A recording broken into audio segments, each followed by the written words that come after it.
Kanal TV'den sevgiler, saygılar. Değerli izleyiciler, yeni bir programla birlikteyiz. Yeni bir program ama birçok iç içe karışmış gündemle birlikteyiz.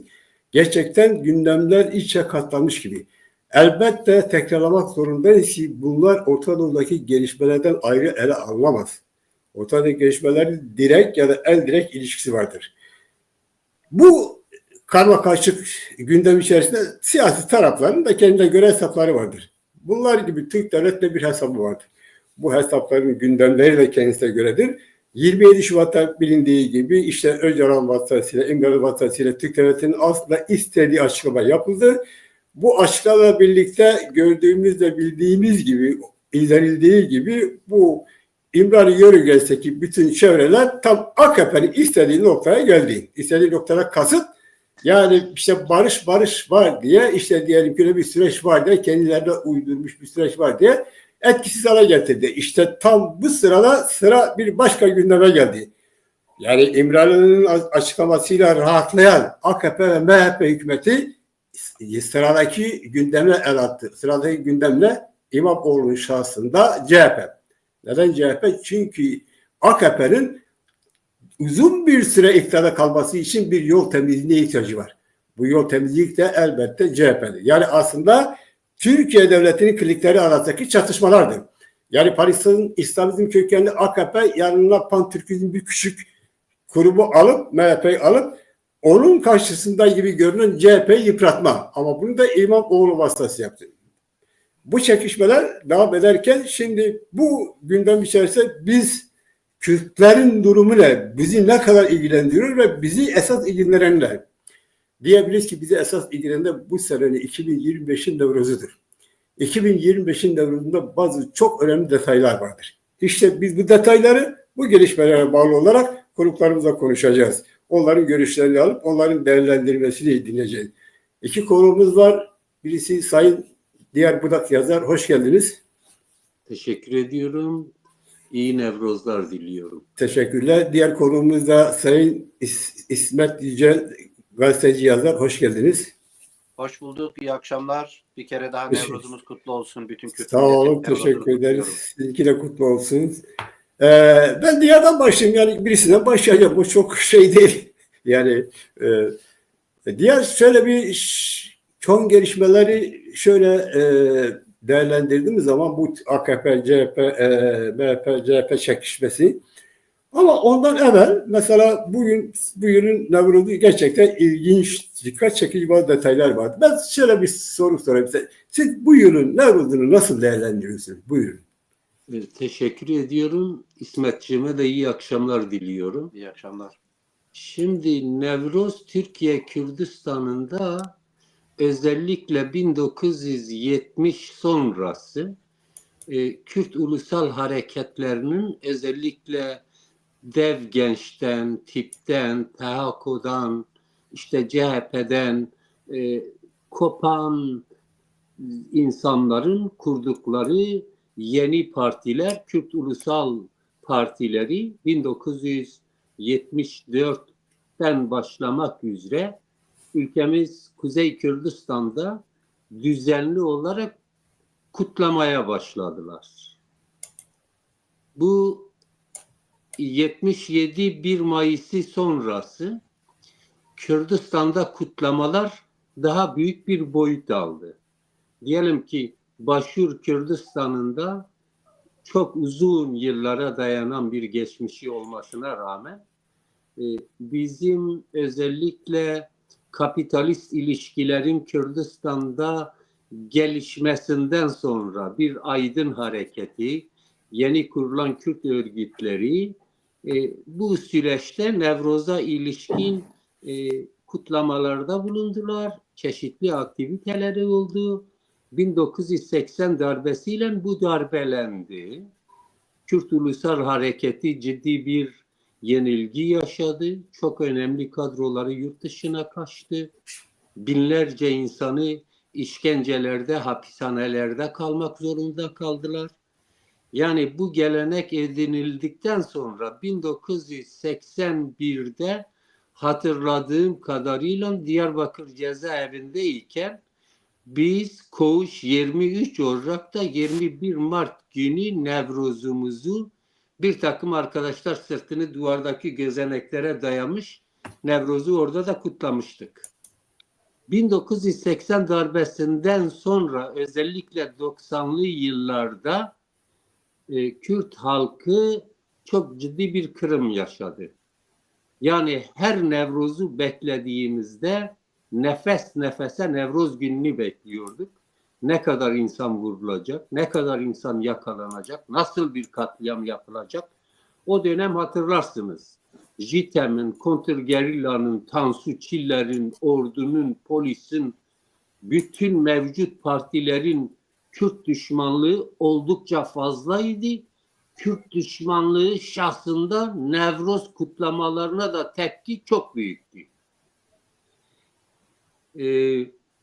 Ve şeye bakıldığında, geldiğimiz sürece baktığımızda zaman zaman devletin yumuşaması, yani işte uluslararası konjonktür, bazen iyi bir hava, bazen de Nevruz bildiğiniz gibi olumsuz ve ağır koşullarda kutlanıyordu. Yani altını çizerek söylemem gereken şu, Kürt halkı, kadim Kürt halkı ne pahasına olursa olsun her koşul altında Nevruz'unu kutladı, kutluyor. 2025 yılında kutlanan Nevruzların bir başka özelliği var. Bir, Kürdistan'ın ikinci parçasının da eli özgürlüğün kulağında. Nihayet Nevruz gününde de bir haber sosyal medyada paylaşıldı. Yani PYD ile Enekese, iki güçlü Kürt örgütü Rojava'da, bunların bir birlik yapma, yani birlik yapmak için bir adım atmaları gündemdeydi. Ve bugün de bu sonuçları görüyoruz. Yani Kürdistan'ın 4 parçasında ilk sefer bu denli yoğun, barışçıl, devletin kolluk kuvvetleri saldırmadığı sürece onlar son derece barış içinde kendi Nevruzlarını kendilerine, ulusal direnişlerine, Kürt halkının değerlerine uygun bir Nevruz'u kutladılar. Evet. Yani bir Kürt olarak doğrusu, uzun yıllardır dışarıda yaşayan bir Kürt olarak kendi halkımla başım daha diktir. Çok onurlu bir Nevruz kutladılar. Dışarıda yaşayan biri, sosyal medyada takip ettiğim, dostlarımla konuştuğum, oldukça coşkulu ve düzenli geçmesi benim için büyük bir değer. Evet. Şimdi Nevruz giderek Kürtlerin bu bayramı oturdu. Artık sömürgeci devletler bile bunu bir tatil günü olarak kendi takvimlerine koyacaklar. Yani gördüğüm, çok olumlu, pozitif gördüğüm yanlar, Kürdistan bayrağı ala rengin 4 parçada çok yoğundu. İdeolojik, politik farklılıklar bir kenara bırakılmış. Kürt halkının bireyleri toplu şekilde kardeşçe Nevruz'u kutlamaları önemliydi. Özellikle Roşelat Kürdistan'ında yapılan Nevruzlar diyebilirim ki çok daha milli ve gelenekçiydi. Ve bir de başşur. Yani diyelim ki ey rakiple açmaları, ey rakibi söylemeleri müzik eşliğinde, parti ve örgüt amblemleri veya parti bayraklarının az olması da bir diğer şeydi. Yani topluca söylemem gerekirse Kürdistan'da yapılan ve Avrupa'nın çeşitli yerlerinde de yapılan Nevroz kutlamaları Köln'de, Londra'da, Japonya'da, daha bilmediğimiz birçok yerde birçok Türk yurtseveri katıldı. Coşkulu, barış içinde direnişimizi, baharı ve gelecek günlere ilişkin umutlarımızı yükselten bir Nevroz oldu. Teşekkür ediyorum. Ben teşekkür ederim bu kısa öğretici değerlendirmeniz için. Ben Sayın İsmet Yüce'ye dönelim. Siz bu konuda ne diyorsunuz? Yani size göre bu Nevruz nasıl geçti? Ayrıntıları ne? Veyahut da farklılığı var mı? Varsa ne? Buyurun. İyi akşamlar diliyorum yeniden. Teşekkürler. Şimdi tabii Nevroz bütün bölgede, yani diyelim ana Kürdistan'dan, tarihi Kürdistan sınırlarından, Sivas ve biraz daha batıya da gidebiliriz. Tarihi Kürdistan sınırlarından Kafkas coğrafyasına kadar, Orta Doğu'nun bazı bölgeleri, işte İran diyelim, güneye doğru gittiğimizde İran ve Kafkas bölgelerinde, Kafkasya bölgelerinde çok uzun yıllardır bir mevsimin dönüm günü olarak kutlandığı, kabul edildiğini biliyoruz. Aynı zamanda Dersim'de Kürt Alevilerin yaşadığı coğrafyada Heftemal olarak da bilinen, yine bir mevsimin bahara doğru döndüğü, havaların biraz daha ısındığı ve bunun yeni bir hayatın yeşerme gücü olarak görüldüğü, buna göre de bazı yöresel özgünlüklerle kutlandığını biliyoruz. Buna niye başlıyorum böyle? Çünkü yeni tarihte, Diyar'ın belirttiği gibi, tarihte işgalciler biliniyor ki bir milletin kültürel, milli varoluşunun önemli temellerinden ya da o varoluşu güçlü kılıp geleceğe taşımanın önemli verilerinden, tabanlarından bir tanesi de mitolojik veya bilinen veya kabul edilen günlerin ısrarla bilinmesi, takip edilmesi ve ona göre bir yaşam kurulmasıdır. İşgalciler, kolonyalistler bunu bildikleri için Nevroz'u çok uzun yıllar derken yani sözde Cumhuriyet'ten sonra ismiyle ya da hareketiyle büyük bir yasaklamaya girmişler. Ne zaman kutlanmasına tırnak içinde söylüyorum, izin vermeyi, ne zaman tamam kutlayabilirsiniz ya da göz yumma durumu oluşmuşsa, onun nedenlerine de gelebiliriz. Oluştuğu dönemlerde de bu aslında Kürtlerin değil, bizim de bayramımız, herkesin bayramı, bahar bayramı ve benzerleri gibi yok edemedikleri, yok sayamadıkları, Kürt milletinin büyük bir milli varlık nedeni ya da kendilerini orada bir güç olarak gördükleri güne karşı bunu daha da bir marjinalleştirme ya da önemsiz hale getirmek için herkesindir. Bazen işte W çift V'yi yok sayma, bazen X harfini yok sayma ve benzerleri yöntemlerle en sonda gelinen yerde bu bizimdir diye böyle senaryo tarzında devletin ileri gelenlerinin de ufak ateşler yakarak üzerinde bile atlayamadıkları bir biçimde komedi diyebileceğimiz, hani tarihte bir olay tekrarlandığında trajedi olur, ikinci kere aynı şey tekrarlandığında trajikomik olur lafı vardır, bilinir. Evet. Böyle bir komedi tarzında kutlamaları. Nevroz, Kürt milletinin birkaç tarihsel efsane olarak kabul edilen milli varlık, tarihi varlık günlerinden bir tanesidir. Belki de birincisidir.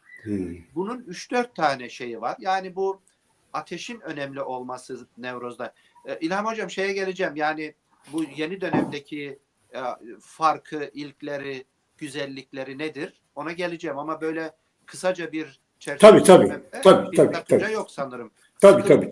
Sıkıntılı ya da sıkılma durumu olduğu zaman uyarabilirsiniz. Rica ederim. Sizin görüşlerinizi severek dinliyoruz. İstediğiniz gibi konuşun. Değiştirebilirim. Buyurun. Şimdi bunun 3-4 tane şey var. Şimdi bizde Kürt milletinin milli oluşum, aslında milletler oluşumu hani yok bilmem şu tarih filan deniliyor ama bizde bu Şeref Khan'ın yazdığı Şerefname'de 1600'lü yıllarda, orada proto millet kavramları zaten 1700'lerde yine yazılan Memuzinde Ahmede Hani'nin Kürt milleti dendiğini biz biliyoruz. Öyle olunca bizim, yani millet, bazen tartışma oluyor. Millet diyorsun, millet şu zamanda bu zamanda oluşmuş filan diye. Millet olarak bu şeyin 600'lü yıl, yani 2-3 versiyonu var. Bir tanesi 600'lü yıllardan Babiller ve Asurlara karşı Medlerin ortak, o zaman işte diyelim Proto-Kürt federasyonlarla bir araya gelip milli bir devlet oluşturma günü. Bu 21 Mart'a denk geliyor. Yani bunun anlamı da belli. Yani coğrafyamızda, Mezopotamya'da bir mevsimin bitip hareket tarzının, bu üretim içinde geçerli, askeriye durum içinde geçerli, normal hareketlilik içinde geçerli oluştuğu dönem olduğu için. Birisi bu. Bir başkası da Kava ve Dehak efsanesi olduğu söyleniyor. Fakat bu biraz şüpheli. Şöyledir bunun şüpheli olması. Birkaç kaynakta baktığımızda daha çok Med İmparatorluğu'nun diğer Kürt federasyonlarıyla birleşerek sırayla Asur ve Babillere karşı bir milli imparatorluk oluşturdukları gün. Zaten ateşin özgünlüğü bilinir. Hem bir güç olması hem bir canlılık olması itibariyle. Bir de şimdi çok böyle karşıda bakılan bölgeyi, hatta dünyayı, hatta semavi dinleri etkileyen Zerdüşti kültürden de ateş kutsal bir sistemdir. Kutsal derken ilahi anlamda değil, varlık, güç. Mesela bizim Kürt Alevilerde de bu böyledir. Yarsan Kakayilerde de böyledir. Ateş söndürülmez suyla ve benzerleri. Kendiliğinden sönmeye bırakılır. Bu anlamda bizim için milli tarihimizin, milli kimliğimizin oluşma günüdür. Dikkat edilirse diğer milletlerden çok daha güçle kutlanan, çok daha güçle varlığı içselleştirilen bir gündür bizim için. Şimdi ne yazık ki ülkemiz son 100 yıldır, işte bu da karıştırılıyor, sanki Kürtlerin hiç devleti olmamış. Kürtler Birinci Dünya Savaşı'ndan önce bütün bölgelerde, bütün sıkıntılara rağmen otonomiyi aşan, federasyonu aşan bir özgürlük sistemi içerisinde. Bu Osmanlı'da dahil buna. Son 100 yıldır Birinci Dünya Savaşı'ndan sonra bu zulüm ve bölünmeden sonra bu hale gelmişiz. Fakat Kürtler de bu milli bayramı bir bahar, bir güzellik, bir yeşerme, bir yenilik olarak kutluyorlar kendi ailesinin içinde. Ana olarak diyelim bu sürekli bir işgal ve zulüm altında olduğumuz için sömürgeye ve zulme karşı milli birlik günü olmasından dolayı, doğal olarak bir Kava kültüründen dolayı bir direniş, bir isyan günü olarak da algılanıyor. Fakat işgalciler de bunu bize karşı, bizim bu güzel, keyfi, ailemizle, dostlarımızla bir arada kendimizi hatırlama günümüzü de kendilerine göre bir terörize etme durumları oluyor. Ama biz normal, mesela şu anda Rojava'da ve Başur'da, Güney Kürdistan'da olduğu gibi özgür bir ortamda yaşasak, ki orada yaşayanların ne kadar bir keyifle kırlara giderek toplu halde ya da farklı bir aile arkadaş ortamında, ben de bulunduğum yerde her yıl yakın arkadaşları ve aileyi çağırırım. O günün anlam ve önemiyle ateş yakarak kutlarım. Böyle bir şey zaten. Ama Kuzey Kürdistan'da yıllardır bir yasaklama olduğundan dolayı dönem dönemde bu fırsatımız kendimizi ifade etme fırsatı olduğu için daha güzel, daha böyle kapsayıcı kutlamalar oluyor. Fakat bir şey unutmamak lazım. Kürt milleti ve Kürt milletinin bireyleri, evlatları Nevroz'u en gevşek milli duygunun olduğu yerlerde, en gevşek milli duygunun olduğu yerlerden bir tanesinde ben yaşıyorum. Batı Kürdistan'ın en ucunda. En zayıf zamanlarda bile birkaç genç bir dağa çıkıp bir ateş yakardı. Ben bunu çocukluğumdan bu yana hatırlıyorum. Bu ne demektir? Kürt milletinin varlık ve milli içselleştirme günü olan Nevroz'umuz her zaman, her yerde en gevşek, en zayıf milli duyguların olduğu yerlerde bile kutlanmış ve kabul edilmiştir. Fakat son zamanlarda çeşitli dönemlerde hem iç milletimizin örgütlenme, direniş ısrarlarıyla hem uluslararası konjüktürün getirdiği rahatlıklarla, daha büyük kutlamalarla, daha büyük eğlencelerle ve bu gücü ve birliği daha iyi hissettiğimiz zamanlara dönüştürmüş bulunuyoruz. Tabii bunu söylerken Nevroz'a denk gelen katliamlar, en son 91'de olduğu gibi Nevroz'a denk gelen katliamlar, o Nevrozlarda yitirdiğimiz değerli Kürt milli bireylerini de unutmuyoruz tabii. Bunları da sürekli hatırımızda tutarak anıyoruz. Bu dönemde bütün Kürtlerin bulunduğu, yine biraz önce Diyar'ın belirttiği gibi, az ya da çok bulunduğu her yerde gerçekten bir milli bayram gibi kutlandı. Nedir? Yine bir milleti var eden milli değerler, bayraktır, milli marştır, milli kıyafettir, milli yemektir, bir araya gelmedeki sistemleridir, şarkı türküleridir. Bunu olduğu her yerde, medyada daha rahat izleyebiliyoruz. Oldukları her yerde Kürt milleti çok böyle keyifli, güzel, işgalcileri korkutan, dostları da sevindiren, kıskandıran bir tarzda kutlamışlardır.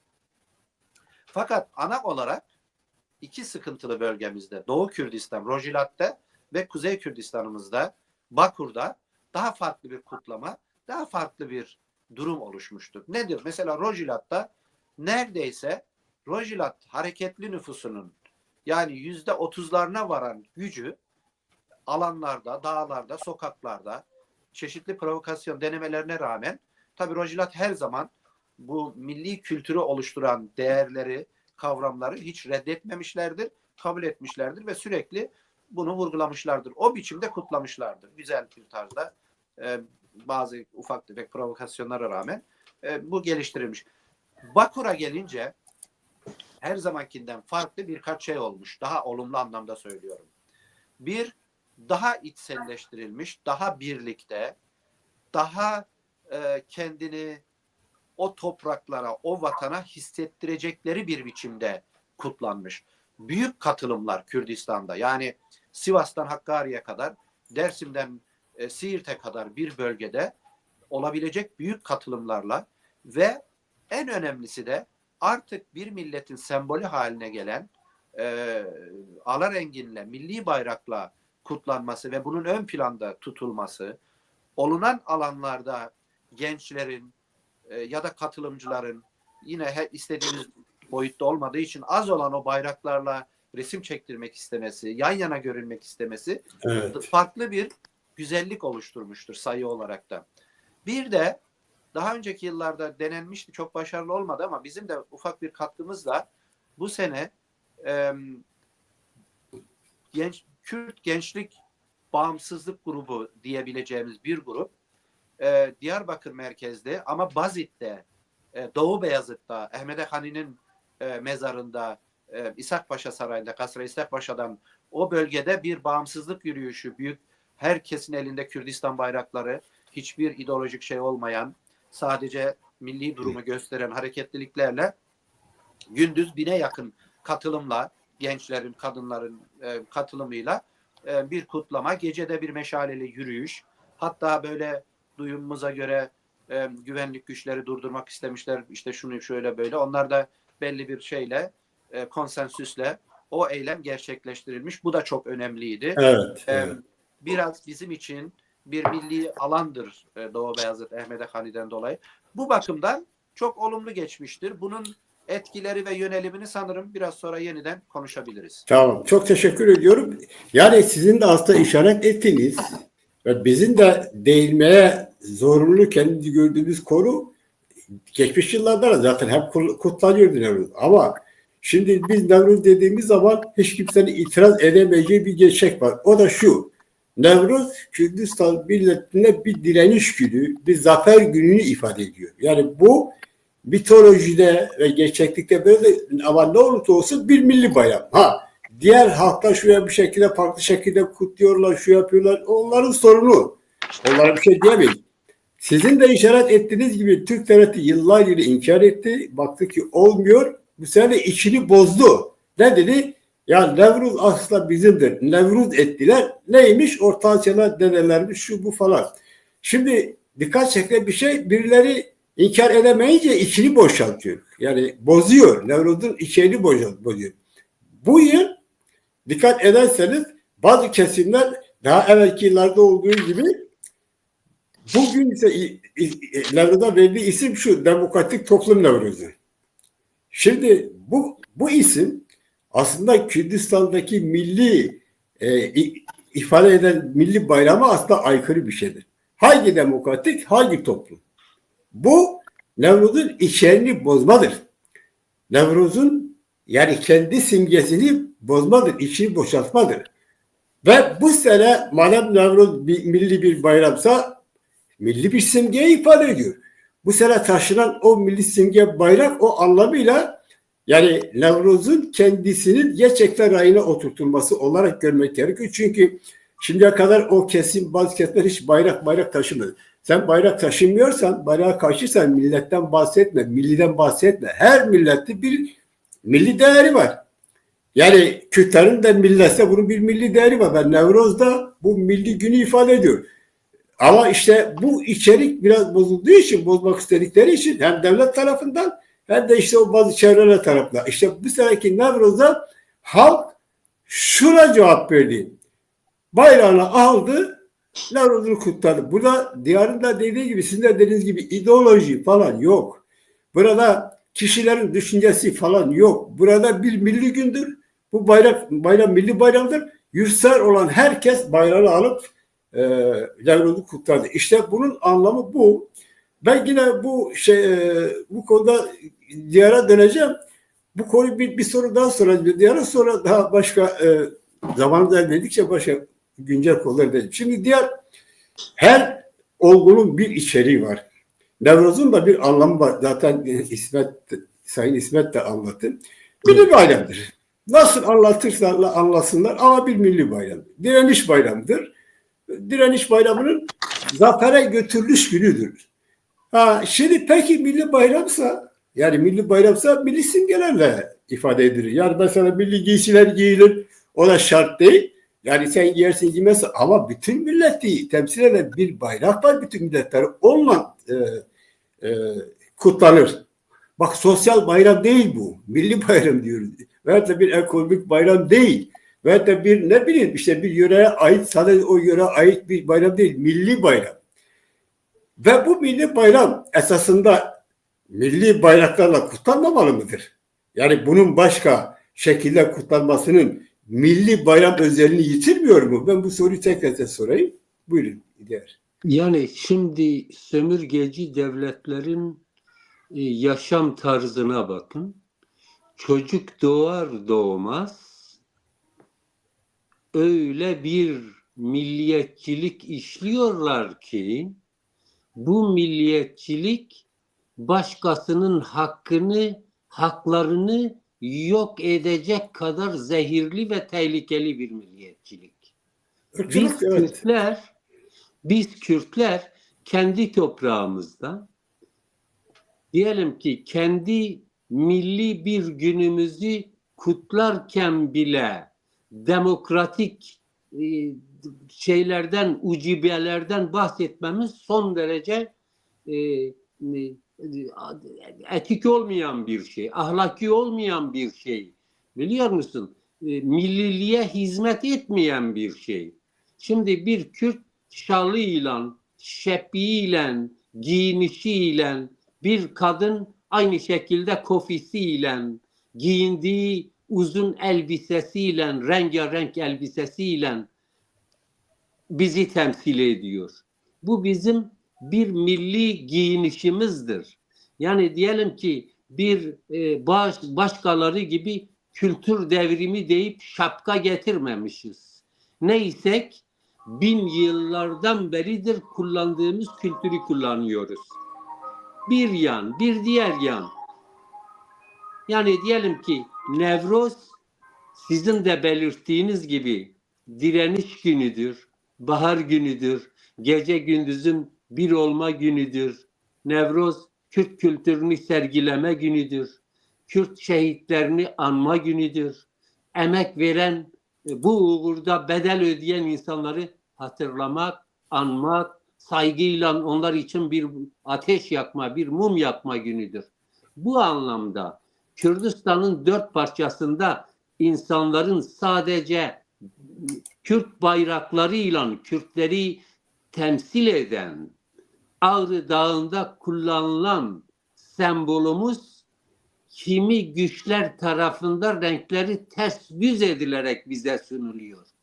Umarım, dilerim ki Rojava'da bugün basına düşen şeylerde deniliyor ki Rojava halkı yeni bir anlaşmayla ala rengini onlar da kabul edecek. Eğer böyle olursa ala renginin pirozluğu o parça tarafında da kabul görmesi biz dışarıda diasporada yaşayan Kürtler için de bir şereftir. Unutmayın, Kürt halkı için Nevrozlarda da ciddi bedeller ödendi. Demin İsmet arkadaş dedi, yani sömürgecilerin bir kısmı bu Nevroz ne kadar meşrulaştıysa onlar da işte Nevroz'dan pay almaya çalışıyorlar. Yaktıkları bir oyuncak ateşin üzerinde çocuklar gibi zıplayarak Nevroz'u kutlamaya çalışıyorlar. Oysa Nevroz, arkadaşımızın da dediği gibi, ateş insanoğlunun yaşamında sıcaklık 4 şeyden biridir. Özgürlüğümüzü, evimizi, çocuklarımızı, geleceğimizi, bayrağımızı, güneşimizi sembolize ediyor. Onun için bu sene Nevroz'a katılan arkadaşlarımızın çoğu, halkımızın çoğu Kürdistan bayraklarıyla katılmaları ala rengini bir adım daha meşrulaştırdı herkesin gözünde. Teşekkür ediyorum. Aynen öyle. Fakat şey yapmadan sıcağı size bunu da sormayı unutmayın. Birileri çok rahatsız oldu. Yani farklı şekilde rahatsız oldu. Yani bu ala rengi dalgalandı. Kürdistan'la değişik yerlerde Nevruz kutlaması. İşte biliyorsun o Türkiye'de o ırkçı kesim işte Mahsun Yavaş, bilmiyorum ismini bilmediğim İyi Parti Başkanı paşavra, yani ham etmeme paşavra dedi. Aslında paşavra kastettikleri ala rengindir. Yoksa başka renkler değil. Başka renklere, yani parti mesela DEM Partisi Nevruz kutluyor. Kendi partisinin simgesini zaten taşıyor. Yani buna zaten bir şey denilmiyor ki. Onlar da bir şey demiyor. Zaten yasaldır. Kendi her partinin şeyi var. Yani hiçbir zaman da DEM Parti'nin o amblemine karşı çıkmadılar. Çünkü yasal olarak o partinin de amblemi budur. Onların bahsettiği Kürdistan bayrağıdır. Açık söylemeseler. Bazıları da sanki DEM Parti'ye söylüyormuş gibi büyük bir yanlış bir algı oluşturur. Hayır.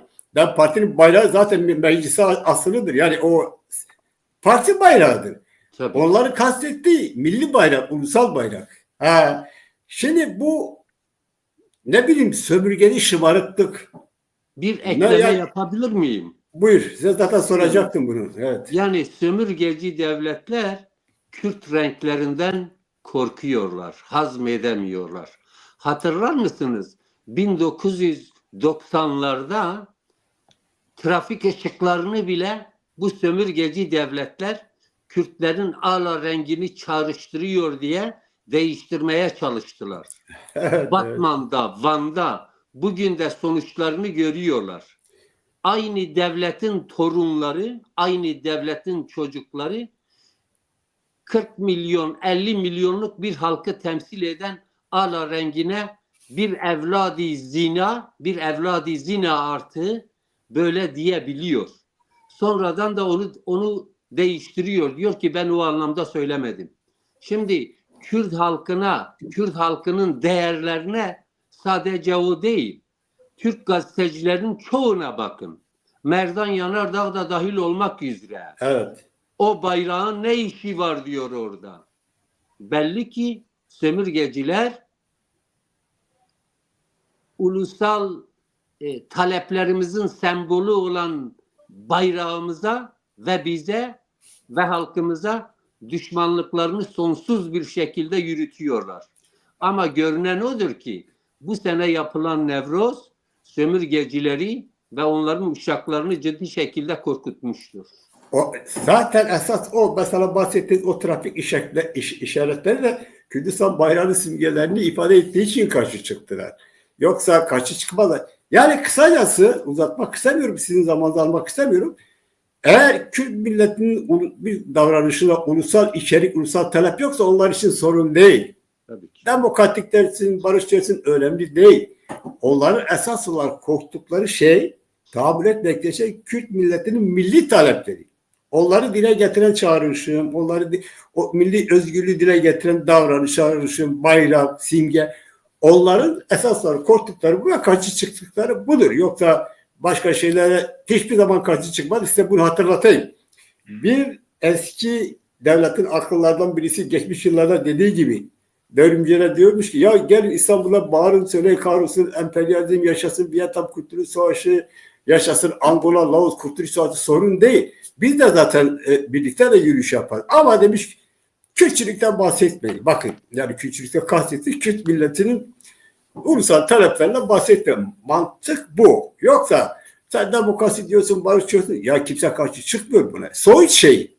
Yani şimdi Devlet Bahçeli'ye demokrasi, özgürlük, birlik dediği zaman karşı çıkıyor mu? Yok. O da diyor asıl demokrasi, özgürlüğü biz savunuyoruz yani. İşte burada büyük bir çarpıtma var. O anlamda ben bahsettim. O trafik lambalar da eğer o sarı, kırmızı, yeşil ifade etmeseydi başka renkler olsaydı yine karşı çıkmazlardı. Yani sorun değil. Ben de Sayın İsmet'e döneyim. Şimdi buna bağlı olarak bu yani Kürt milli değerlerine karşı böyle böyle ne bileyim çığlığını kendini gösteren bir takım şeyler bağlı olarak bazen de yani baktılar ki olmuyor. Biraz geri alabilen bazı keşifler oluyor. Ya işte yanlış anlaşıldım falan gibi şeyler oldu ama bu şu demektir. Böylesi bir durumda işte CHP, AKP çatışmada Kürtleri yanına alma. Ama şurada bir geçecektir ki İstanbul'da, Ankara'daki mitinglerde şunu da gördük. CHP'nin mitinglerinde belki siz de gördünüz. Güya AKP'nin haksızlığa karşı çıkıyor ama tutmuş Kürtlerin aleyhine sloganlar yazmış. İşte saydı asmak, bilmiyorum Kürtlere hakaretler etmek. Bu da şunu gösteriyor. Bilmeyenler için söylüyorum. Yani CHP Kürtlerin esas düşmanı olan partilerden biridir. Ve sözüm şuraya gelecek. Bu son çekişmelerde AKP, MHP ile CHP çekişmesi, İmamoğlu çekişmesi. Siz bunu size rica ediyorum değerlendirmenizi alayım. Siz nasıl değerlendiriyorsunuz? Yani Kürtler ne yapmalı? Buyurun. Bu son gelişmelerde. Şimdi bizim tabii ya bu Soğuk Savaş döneminde bu bağımsız Kürdistan çok çeşitli parçalara bölündü. Şu anda parça demiyoruz. Kürdistan kafamızda bir ülkedir. Bizim beynimizde, ruhumuzda da. Çok çeşitli parçalara bölündüğünde Soğuk Savaş yıllarında öncülüklerini ne yazık ki diyeceğim daha çok sol ve sosyalist güçler yaptığı için bu ilk Kürdistani çıkışları ve aydınlanmaları 70'lerden sonra diyelim. Aslında bizim ilk bu İstanbul'dan İttihat Terakki dönemindeki bizim Kürt Teali Cemiyeti ve benzerleri ilk kuruluşlar daha aydınlatıcıydı, daha milli ve daha kapsayıcıydı. Fakat 70'li yıllardaki bu yanlış anlayışla oluşan sistem beni ilgilendirmiyor doğru ya da yanlış o sistem de o yanlış anlayışla oluşturulan sistemle Kürdistan durumu parçalılığını derinleştirdi. Bunu da üst ideolojik sistemler bu hale getirdi. Yani bir milletin güçlü bir milli geleceğe yönelebilmesi için öncelikle ülkesini ve milletini temel alan bir düşünce sistemiyle hareket etmesi gerekir. Fakat bizde bu tam tersine olmuş. Bölgeler, ideolojiler, kıymeti kendinden saklı önderlikler, küçümsemek için söylemiyorum. Çünkü bütün Kürdistan'ı temsil etmiyorlar. Bunları bir merkez olarak görmüşler. Diyelim tarihi kendiyle başlatma. Bütün tarihçilerin, araştırmacıların, arkeologların ortak bir söylemi var. Dünyada Orta Doğu, Orta Doğu'da Mezopotamya, Mezopotamya'da da böyle biraz sağa sola giderek 100 kilometre, 200 kilometre fakat aynı topraklarda hiç kökü kesilmeyen tek topluluk Kürtlerdir deniliyor. Bunu unutmayalım. Bu ne demektir? Biz bu sistemimizi oluştururken, yeni milli sistemimizi oluştururken Kürdistan'ı üst şemsiye olarak görüp ideolojileri, bölgeleri, aşiretleri, inanış sistemlerini, işte diyelim parti önderlikleri kimse bu, küçük de olabilir, büyük de, bunları bu Kürdistan şemsiyesi, bu milli semboller meselesindeki reddetme, bizim kendi insanlarımızın da reddetmesi bunlardan kaynaklanıyor. Güçlü olmak için bunları kabul etmek gerekiyor. Fakat bu kolonyalistlerin, işgalcilerin temsilcileri çok akıllı. Buna niye karşı çıktıklarını biliyorlar. Çünkü o milleti daha güçlü bir arada tutabilecek, sahiplendirebilecek tek şey o semboldür, bayraktır, milli marştır. Bu çok iyi biliniyor. Onun için biliniyor. Bunların hepsi istihbaratın önemli adamlarıdır. Yani istihbari anlamda. O istihbarat örgütün içinde anlamında söylemiyorum. Kendi milli tarihlerine Türklerin diyelim sahiplenmelerinde çok güçlü saikleri var. Bunu bildikleri için başka milletlere, başta işgal ettikleri, yok saymak istedikleri Kürt milletine buradan vurmaya çalışıyorlar. Sorunuza geldiğimizde de bunu buradan hareketle nasıl bir çıkar sistemine dönüştürebilirler? Yine sondan söyleyeceğim, başta söyleyerek soruya cevap vereyim. Şimdi bizim Kürdi ve Kürdistani oluşumda bu ideolojik ve dar görüşü aşamadığımız için çok önemli iki kavramla Kürt endüstrisi oluşturmuşuz. Bir de yani böyle kültürel bir Kürtlük oluştur. İkisi de aşağı yukarı aynı anlama geliyor. Kürdistani Kürtlük oluşturamamışız. Endüstri Kürtlüğü nedir? Basit kendi çıkarları. Partisinin çıkarı, akademisyendir kendi çıkarı, yazardır çıkarı derken sistemini götürme anlamında diyorum. İşte belediye başkanı olmak istiyor, milletvekili olmak istiyor, bilmem şu çıkar bu. Yani bu endüstride, yani ben bedel ve kan lafını sevmiyorum ama bedelle oluşturulmuş bu sistemde kendine çıkar edinme. Bu bir endüstridir. Bu Frankfurt Okulu Adorno'ların söylediği kültür endüstrisi diye bir kavram var. Bunu Kürt endüstrisine çevirelim biz. İşte diyelim Ozansa filan örgüt ya da filan yapı güçlüdür. Şu anda diyelim bizim resmi ideoloji olan DEM Parti güçlüdür. Oraya bir endüstri kendisini çok güçlü ifade etmiyor. Şimdi biraz çıktı ortaya. Dikkat ederseniz bizim yani tarihimizde 3 önemli saç ayağı olan kültür elçimiz, birisi Nizamettin Arış'tır, Fekhiyet Hayran, Şivan Perver'dir bir tanesi. Bir tanesi de Civan Hocadır. Bu üçlü, yani bu triyomf önemli bizim kültürel. Ne yaptı? Bütün çıkarların tersine bu çıkış Kürt milletine zararlıdır dediği için yani en önemli kültür hazinemize hakaret edildi. Niye? Çünkü işte kültür endüstrisi. Kürtlük de bir yani kültürel Kürtlük durumu da aynı anlama geliyor. Bölgesel, kendini kabul ettiren, işte diyelim kendi partisini, kendi örgütünü. Kürdistani Kürtlük yok. Bizim oluşturmamız gereken Kürdistani Kürtlüktür. Çıkarlar ötesi. Çıkar da olabilir. Ben ona da karşı değilim. Ama Kürdistani Kürtlük. Şimdi bu sistemde, bu AKP-MHP sisteminde nasıl, ama şunu söyleyeyim peşin. Bizde Kürt milletinin karşımızda olan, ideolojik olarak bize uymayan, Kürdistani olarak bize uymayan Kürt geleneklerini, Kürt örgütlerini, Kürt partilerde hakaretle dışlayarak hareket etmeyelim. Bizi biz yapacak şey bu tarihi Kürdistani alçak gönüllülükle daha birlikte iknayla hakarete varmayan, dışlamaya varmayan bir sistemle. Bak söylemeyi unuttuk birinci bölümde. Belki de Birinci Dünya Savaşı'ndan bu yana ilk kez 4 bölgenin önemli temsilcileri ortak mesajlar verdiler. Ahmet Nevroz'una başvur temsilcileri, Başkan Mesut Barzani, Başkan Neçirvan Barzani, Mazlum Abdi ve bütün temsilciler mesaj gönderdiler. Birlik ve barış. Bu bir güçtür bizde. Bu gücü dışlayarak hareket etmeyelim. Yani şudur, bu budur aşağılamalarıyla yürümeyelim. Şimdi biz bu Kürdistani üst akılla hareket etmediğimiz için bu MHP, AKP filan kendilerini yürütürken biz kendimizi burada yürütemiyoruz. Sorun orada geldi. Sizin sorunuz oydu. Nasıl yürüteceğiz? Biz kendimizi nasıl yürüteceğiz biliyor musunuz? Bizim çok büyük bir, ben Bakur için konuşuyorum. Çok büyük bir sivil sayı ve bundan gelen bir oy gücümüz var. Ekonomik gücümüz var. Bunu kullanmıyoruz. Sivil toplum gücümüz var. Entelektüel gücümüz var. Hepsinden önemli, tırnak içinde demokraside bizim oy gücümüz var.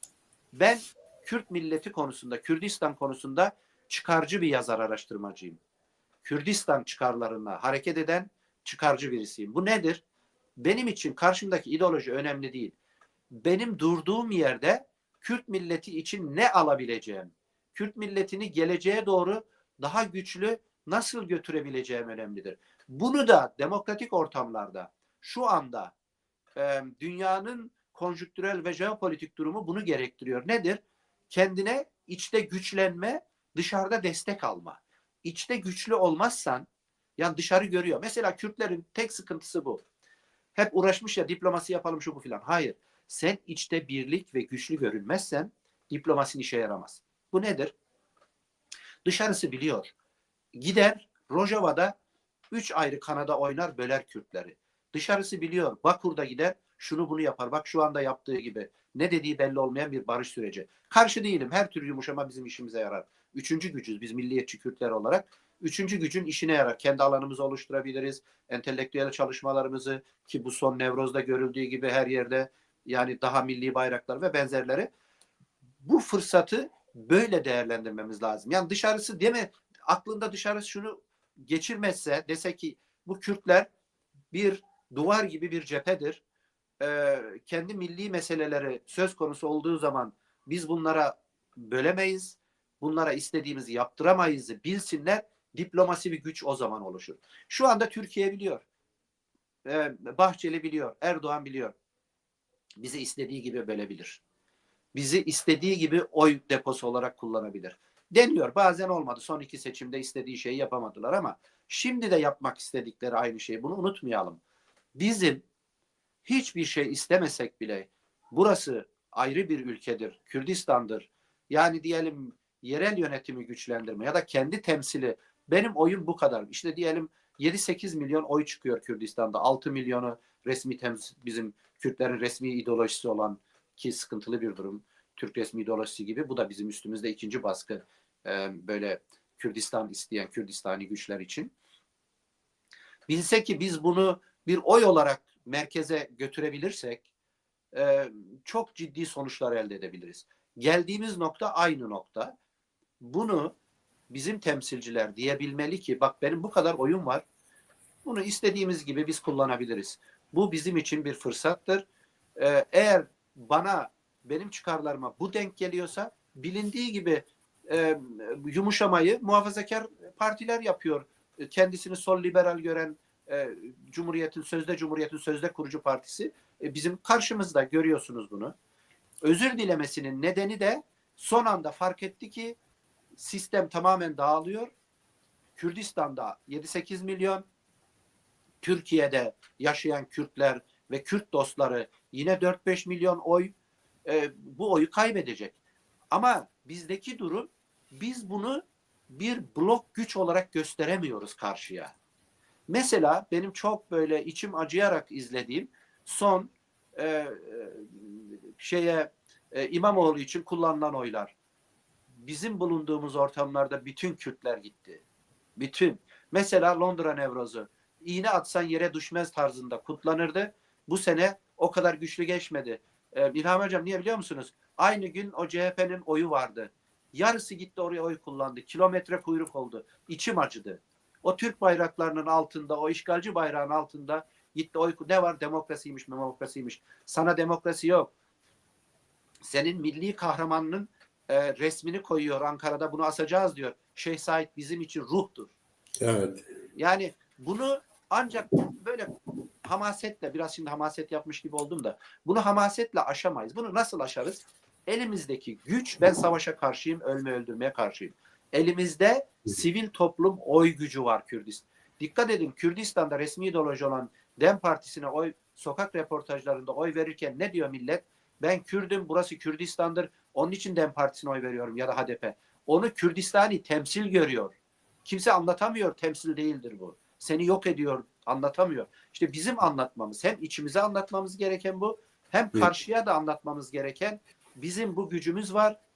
Bana kim bir faydası varsa, Kürdistan'a kim bir rahatlık, bir özellik, bir özgürlük oluşturacaksa oyum onadır. Bu MHP'de olsa onadır, AKP'de olsa onadır, TKP'de olsa onadır, CHP'de olsa onadır.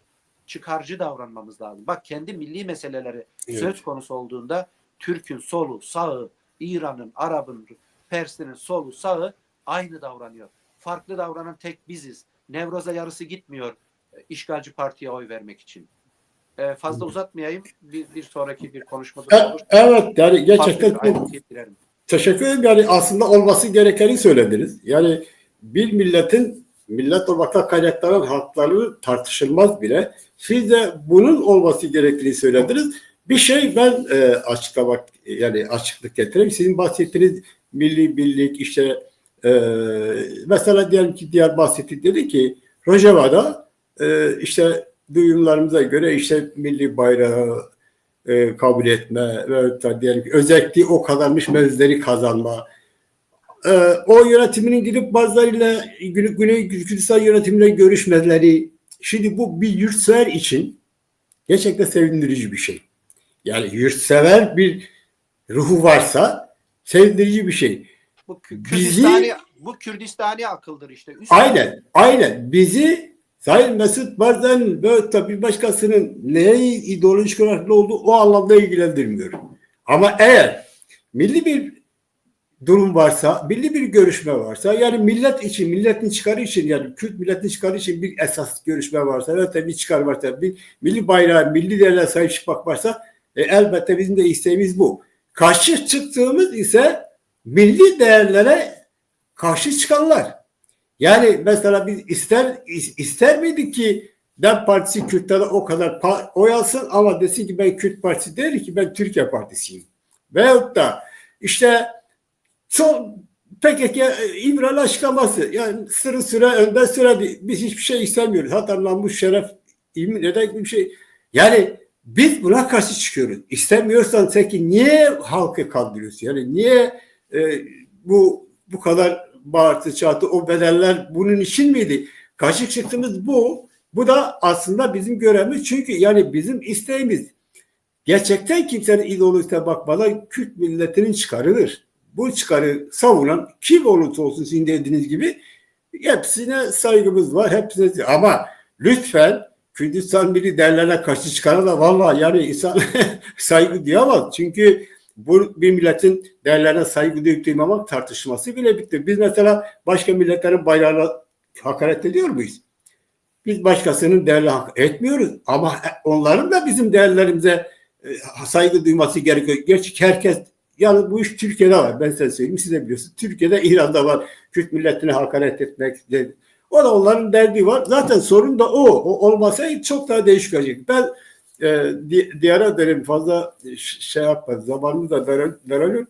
Diğer bu son AKP çekişmesi, herkes bir şeyler söyledi tabii. Yani işte şimdi hatta bu noktaya da geldi. Şimdi ya işte desteklemek gerekiyor. Maalesef bunun içerisinde Kürdistan'da bazı partiler de var, bazı temsilciler de var. Mağduriyetten dolayı desteklemek gerekiyor. Yani niye? Mağduriyet olduğu için. Yani bir mağduriyet olduğu için. Bir de mağduriyetlere karşı onun için İmamoğlu'nu işte niye kayyum gibi yani tutuklandı diye karşılamak lazım. Yani şimdi ben aklıma şu geldi. Biz herkese acıyoruz da ama kimse bize acımıyor. Yani o içimden geçti bu. İyi de bize niye kimse acımıyor? Kayyumlar oldu, katliamlar oldu. Adam kalkıyor diyor ben Topal Osman'ın torunuyum. Övünüyor. Yani şimdi Topal Osman bizi ecdadımızı katleden bir adam. Biz yine de diyoruz ki olsun bu adamı işten atmışlar. Ya iyi de fakat yani bu adam bizim için ne düşünüyor? Bu adam bizim için yani bizim katliamcımızı savunuyor. Neyse kısacası bu çekişmeler sen ne diyorsun? Yani bu son çekişmeler CHP, AKP'ler niyet ne, amaç ne yani? Buyur. Sesin gelmiyor. Pardon. Buyur tamam. Aç bir dakika. Ses geliyor mu? Tamam, şimdi geliyor tamam. İsmet arkadaşın dediği bir konuyu ben de tekrar edeyim. Evet. Bu Nevroz Kürt halkına şu mesajı vermiştir. Biz bir milletiz. Biz özgürlük için çaba sarf eden, mücadele eden bir halkız. Bir bayrağımız var, geleneğimiz var, göreneğimiz var, dillerimiz var. Bir tek milletiz. Özgürlüğe susamışız. 21. yüzyılda özgür olmamak, köle bayraklarının, sömürgeci devletlerin bayrakları altında yürümek büyük bir onursuzluktur. CHP 1923'te kurulmuş bir partidir. 1945'e kadar öldürdüğü Kürt sayısı 100.000'in üzerindedir. Ağrı'da, Zilan'da, Koçgiri'de, Dersim'de, Şeyh Said'de 10 binlerce insanımızı katletmiş bir partidir. Tek başına yıllarca iktidarda olmuş tek bir partidir. Mustafa Kemal'dan İsmet İnönü'ye, Ecevit'ten Deniz Baykal'a, Deniz Baykal'dan Kılıçdaroğlu'na, Kılıçdaroğlu'ndan Özgür Özel'e gelen bir sistem. CHP bildiğiniz gibi devlet partisidir. Devletin kurduğu bir partidir. Askerler, polisler, memurlar oldukça bunları desteklerler. CHP ırkçı bir partidir. CHP Alevilere düşmandır. CHP yıllarca ne mutlu Türk'üm diyenenin mimarıdır. Yani bunlar bizim şeyimiz olamazlar. Sömürgeci bir partidir. Hatırlar mısınız? Yani çok Türkiye'leşme yanlısı olan Demirtaş bile içeri alınırken CHP'nin tavrını hatırlıyorsunuz. Bir kere hukuksuzluktan bir şey çıkmaz diyordu. Şimdi bu CHP ne zaman ki adaletsizler bunlara, ne adaleti elinde bulunduranlar ne zaman ki bunlara adaletsizlik yapıyorlar, o zaman bunlar bağırıyor. Hak, hukuk, adalet. Başka zaman bunlar hak, hukuk diye asla bağırmadılar, bağırmazlar.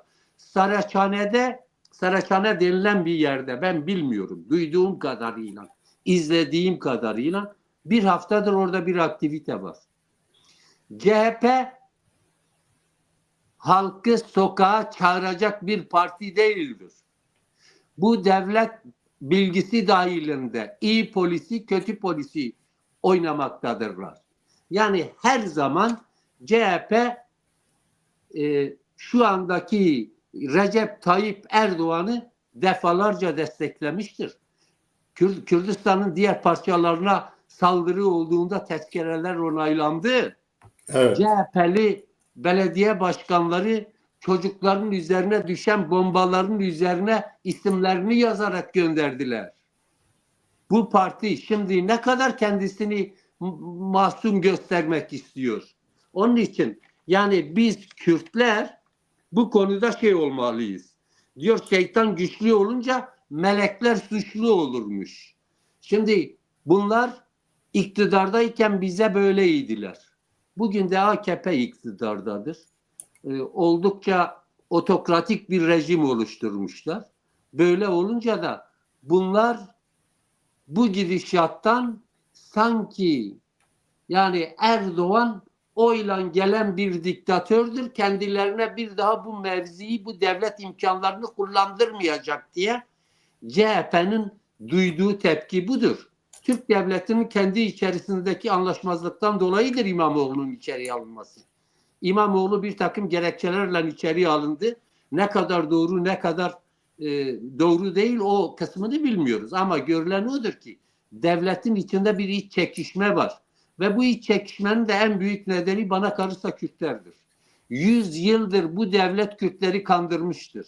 Yalan söylemiştir. Kaypak davranmıştır. Kürt halkının üzerine 100 yıldır bomba düşürüyor. Kendi bütçeleri artık sofralarına götürecek soğanları kalmamıştır. Böyle olunca da ekonomik, siyasi, kültürel her konuda bir darboğaza girmiştir. Bu darboğazı aşmak için de Kürtlere bir el uzatmıştır. En faşisti, en fazla bizi öldüren, en fazla bizim ölümümüze alkış çalan adam. Şimdi efendim işte Kürtlere el uzatıyorum. Görülüyor ki bunlar hiç samimi değiller. 100 yıldır bunu yaptılar. İkinci 100 yılda da bir takım insanları kullanarak bu haklarımızı gasp etmek istiyor. Ama Kürt halkının da artık aydınları var, okumuşları var, siyaset bileni var, Avrupa'da bir lobileri var, dostları var.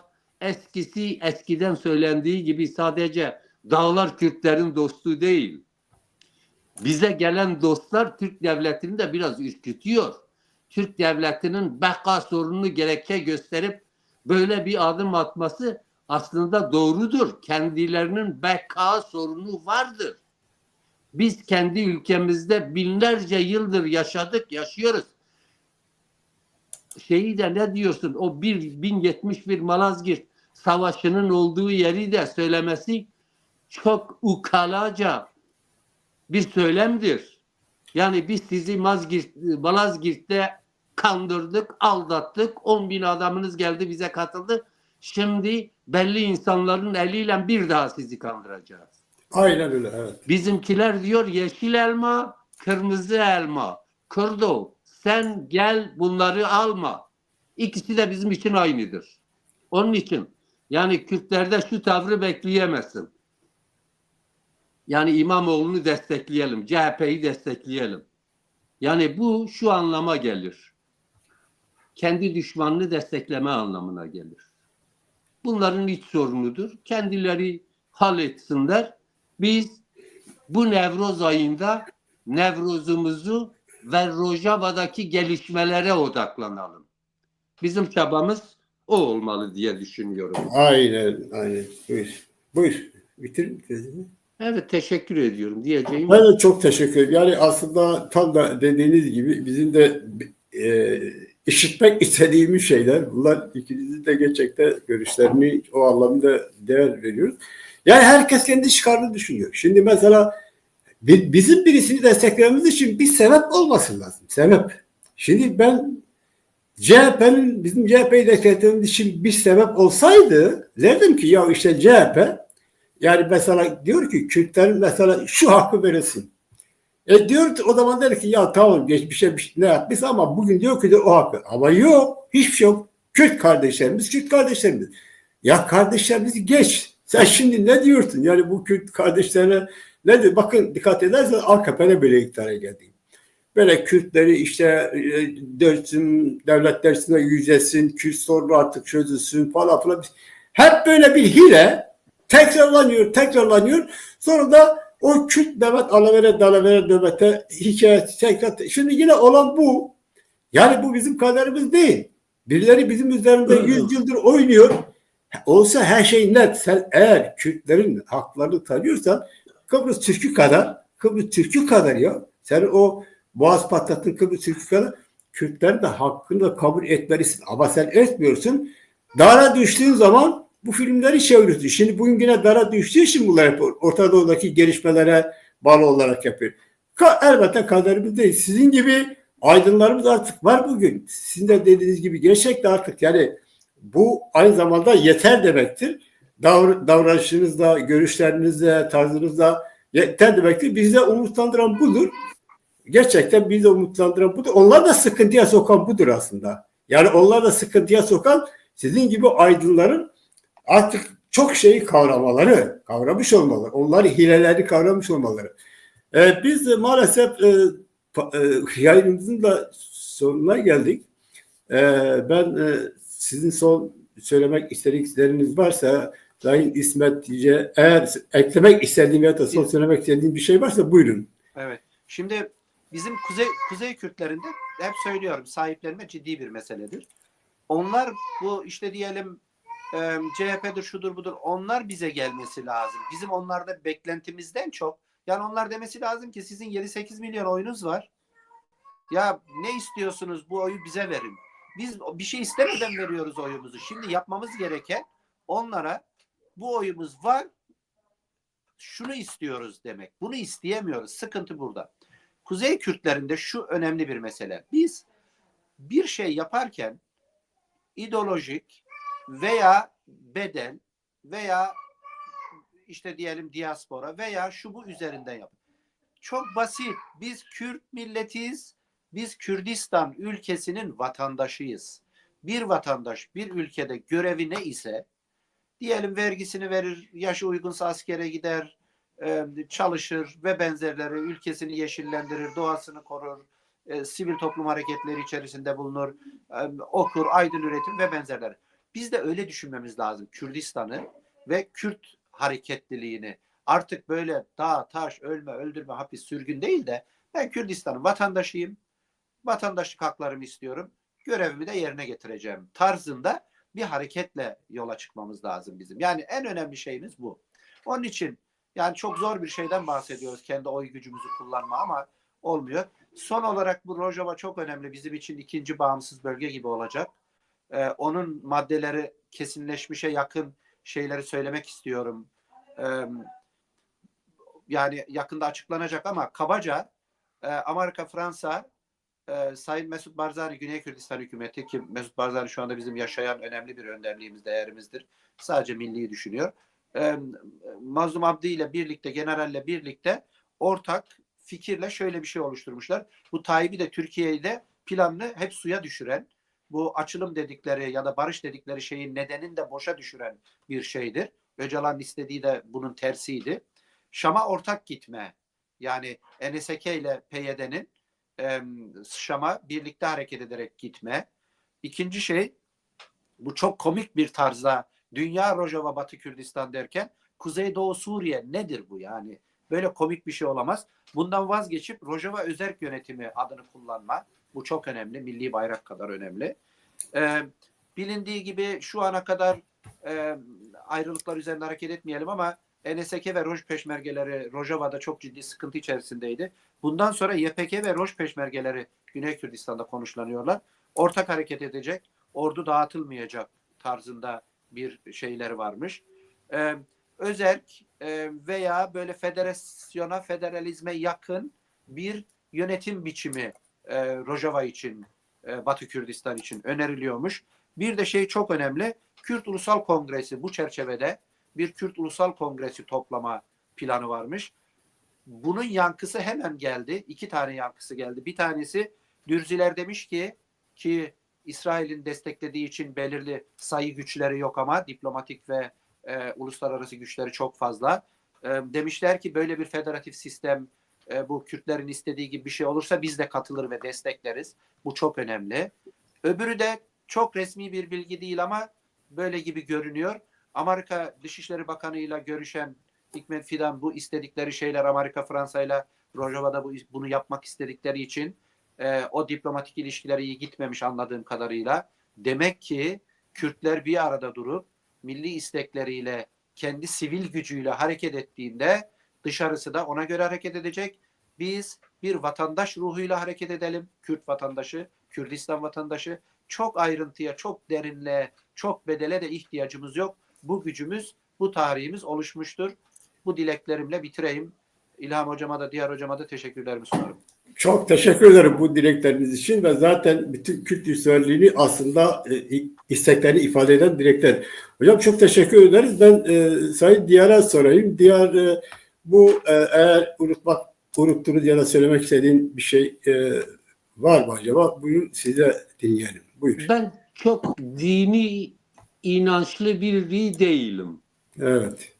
Ama Kürt oluşumdan son derece mutluyum. Hayatta en fazla mutlu olduğum bir şey Kürt olmamdır. Mutluyum. Ve Kürt halkının bu sevinci hem Nevroz'da hem Rojava'da yaşatması bizi ululaştırdı, bizi büyüttü, coşkumuzu büyüttü. 4 farklı halkın yaşadığı bir ülkede yaşıyorum. Hiçbir halkın diğer halkla bir problemi yoktur.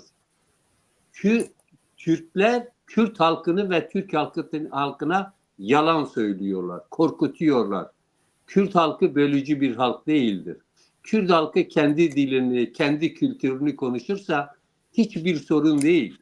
Yani Türkiye Rumlara düşmandır, Yunanlara düşmandır, Ermenilere düşmandır, Araplara düşmandır, İranlara düşmandır. Bir tek dostu Kürtlerdir. Bu son kapıdır. Bu son bir şanstır. Umarım ve dilerim bu yanlışlığı yapmazlar. Rojava'yı her Kürt gözünün nuru gibi Hı. korumalıdır. Son diyeceğim nokta şudur. Yani CHP'li bir partiliye, CHP'li bir partinin kendisine sorarsanız Kürt mü, AKP mi? Hiç şüphesiz AKP devleti diyecek. Onun için Kürtler aldanmayın. Bu bizim işimiz değil. Kendi aralarındaki sorundur. Teşekkür ediyorum. Her Kürt'e Rojava'nın bu müjdesini paylaşmasını, sevinmesini dinliyorum. Teşekkür Ben ederim. çok teşekkür ederim. İkinize bu değerli görüşleriniz için gerçekten çok önemli mesajlar verdiniz. Umarım başka zaman tekrar sizi rahatsız edeceğiz. Tekrar sizinle görüşüp değişik konulara görüşlerinizi alacağız. Çok teşekkür ederim geldiğiniz için. Bir dahaki akşamlar. sefere görüşmek üzere. Evet değerli izleyiciler, biz programın sonuna geldik. İzlediniz, iki konuğumuz da gerçekten önemli mesajlar verdi. Aslında iki konunun demek istediği şey, bütün Kürt İsrailli'nin demek istedikleri şeylerdir. Öz olarak söylersek. Dünya alem ne istiyorsa biz onu istiyoruz. Dünya alem ne için mücadele ediyorsa biz onu istiyoruz. Dünya alemin çıkarı neyse bizde çıkarımız var. Nedir bizim çıkarımız? Dilimiz, kültürümüz, kimliğimiz, egemenlik adındadır. Dilimizin kültürü, kimliği ve özgürlüğümüze sahip olmak, özgürlüğümüze ulaşmak. Buna karşı çıkan aslında insanlık suçunu işliyor. Biz bu insanlık suçunu işleyenlere karşı mücadele durumundayız. Ama insanlık suçunu işleyenler hep kendi ömürlerini ilerletmek için paraya, servete, imkanlara dayanarak hareket ediyorlar. Bunun da sonu yok ama bunu onlara anlatamayız. İşte bizim de somut olarak yapmak istediğimiz millet olarak milli bilincimizden milli bilince ulaşarak milli çıkarlarımız için gereken neyse onu yapmalıyız. Onun dışında hesaplar küçüktür. Bize çok pahalıya mal oldu. Artık bu küçük hesaplardan uzaklaşmamız gerekiyor. Ben bu vesileyle bizi dinlediğiniz için diyorum çok teşekkür ederim. Başka bir zaman, başka bir konu ve konuklarla görüşmek üzere. Hoşça kalın diyoruz.